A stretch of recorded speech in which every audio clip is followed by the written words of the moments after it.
Hello YouTube, this is Mr. Shiny Time.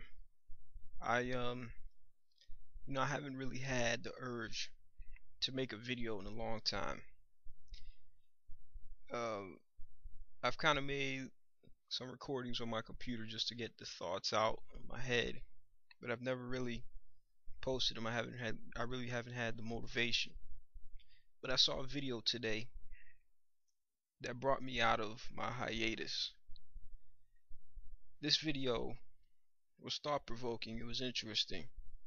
But the person who posted this video, Painless Risen, I'm sure a lot of you know him, or a lot of you people who follow some of the users here on YouTube.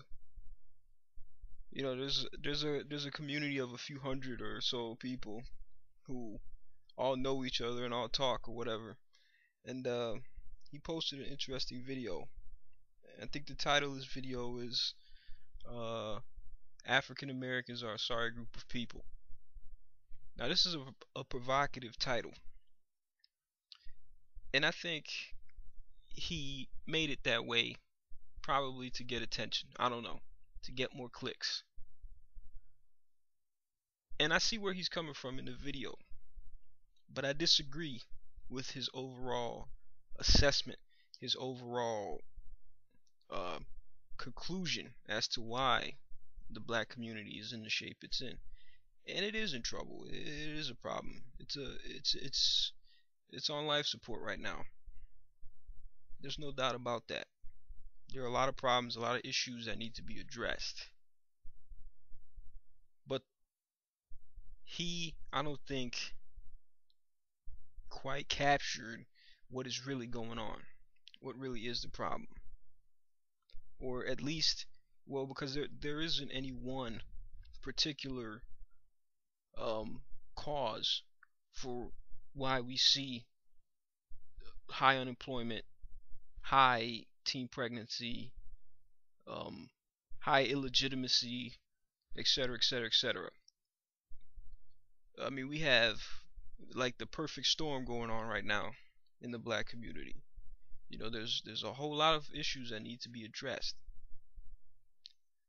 But as far as violence goes, just addressing that, people in the media a lot like to say that black people are more violent than every other group of people on the planet, but that isn't true. You see, if you have a myopic view of the world and you only know people in America and you've only met Americans, then from that myopic view, you would think that black people are violent or the most violent people on earth because those are the only people you've ever met. But when you travel the world and you go to any country where there is high poverty and low unemployment, low education, you will find crime. You will find violence.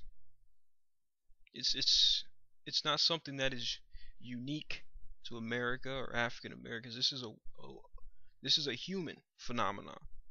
When you have a lot of people living together, millions of individuals in a very confined space, a relatively small space, there's going to be violence.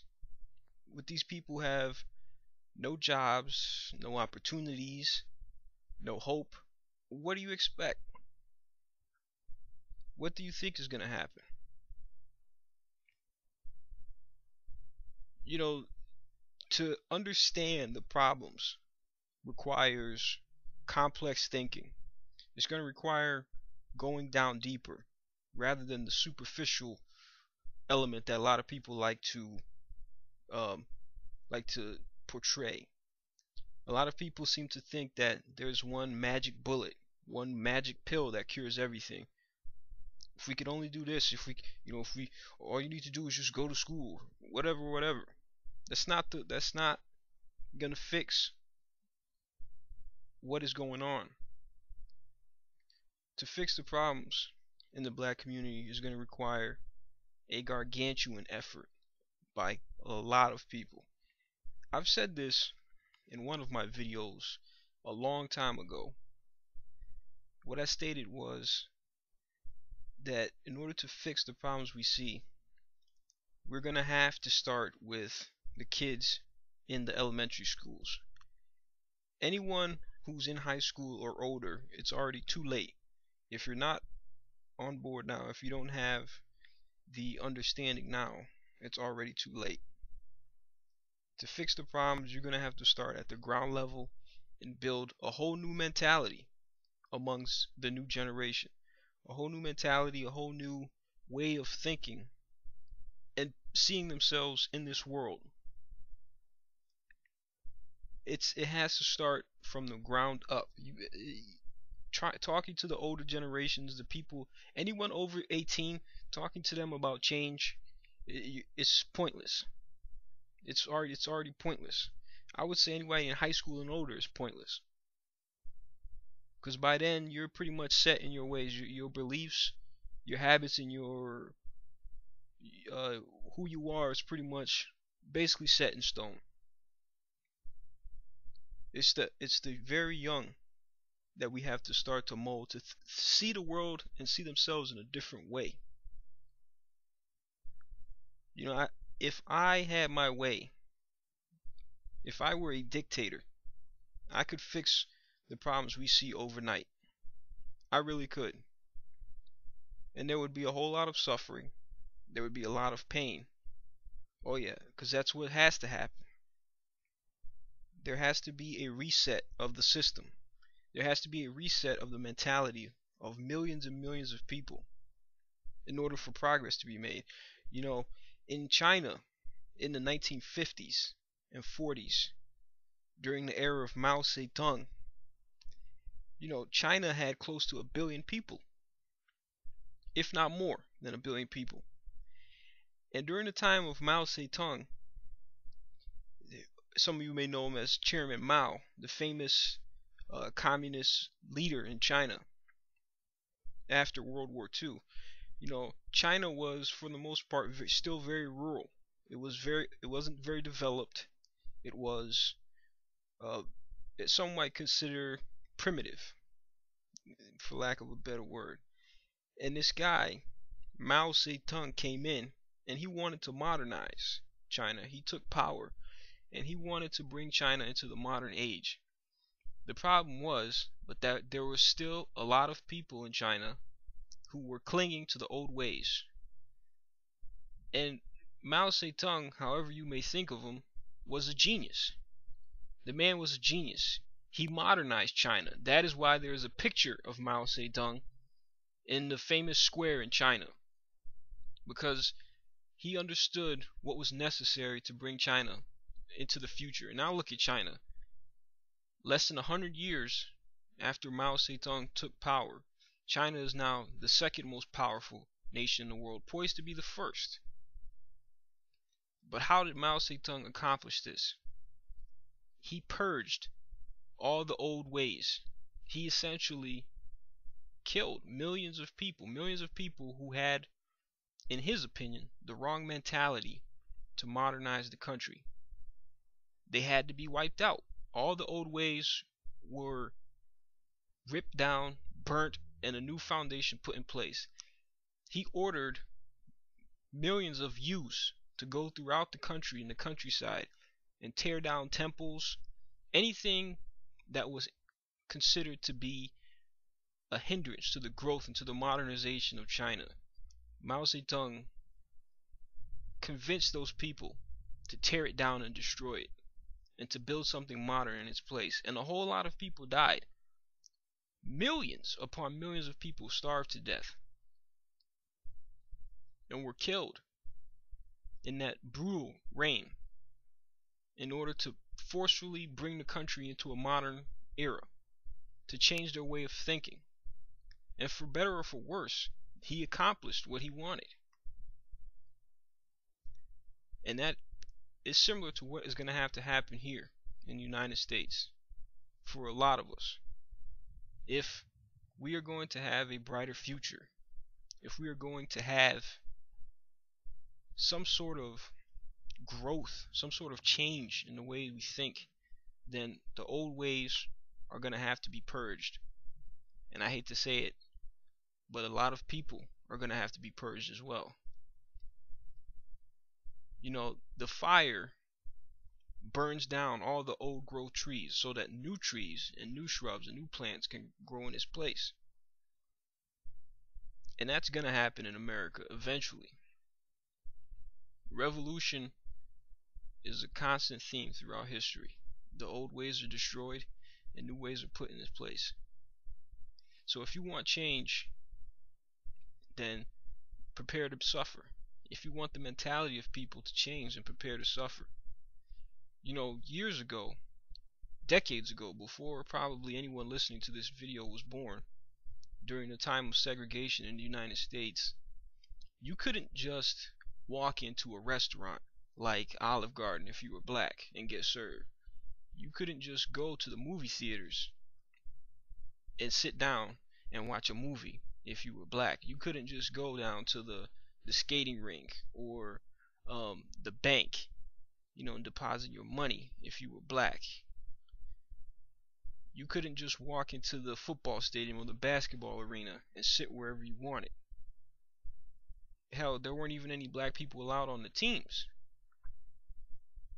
And so, in order for the people to survive, to get by, to have some sort of slice of the American dream, black people did for themselves. They created for themselves. They created black restaurants, black nightclubs, black movie theaters. They created black taxi services, black bus services. Marcus Garvey created his own black cruise line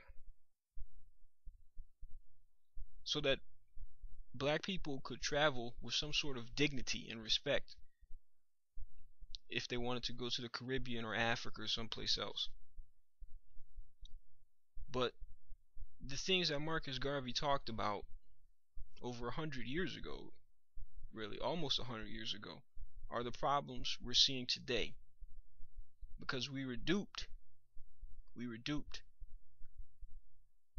The promise of integration and acceptance and equality duped a lot of people.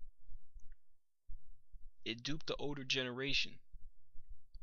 It duped the people who followed Dr. Martin Luther King. And I'm not knocking him. He did what he thought was right. But you see the decay nowadays because there is no employment. There is no opportunity.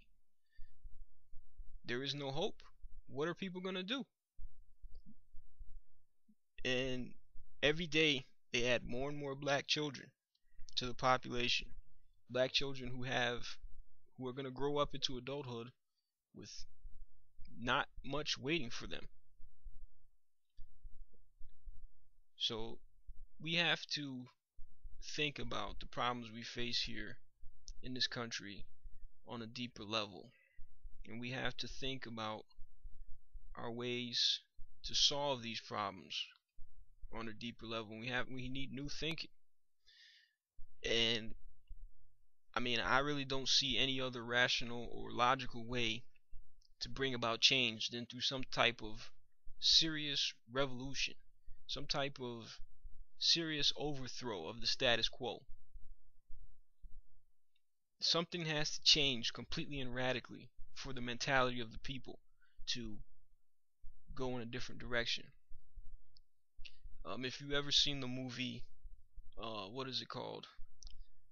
I can't remember the name of it. The Day the Earth Stood Still. If you've ever seen that movie with Keanu Reeves, the newer one, Keanu Reeves' character argues with the alien, with the human, excuse me. Keanu Reeves is the alien. He argues with one of the humans about trying to get humans to change their destructive ways on planet Earth. And the professor that the alien character is arguing with says that human beings only change when they are on the precipice of disaster. When they are staring into the abyss is the only time that the human beings are motivated to change their ways and to rethink what they're doing. And that's exactly what is going to have to happen here. You're going to have to be on the precipice of annihilation, of destruction, of going into eternal night before people actually think to change their mentality. And I can't see any other way of doing that than by severely reducing the population of the people who influence our thinking. And that's 15 minutes on that video. I don't want to take it any longer. I just want to encourage people to try not to be emotional, try not to be irrational about the problems. We have to try to solve these things in a rational way. We have to approach these problems rationally and really dig into the underlying causes and find a serious way to change these things. And that's all I wanted to say. Thanks for listening, everyone.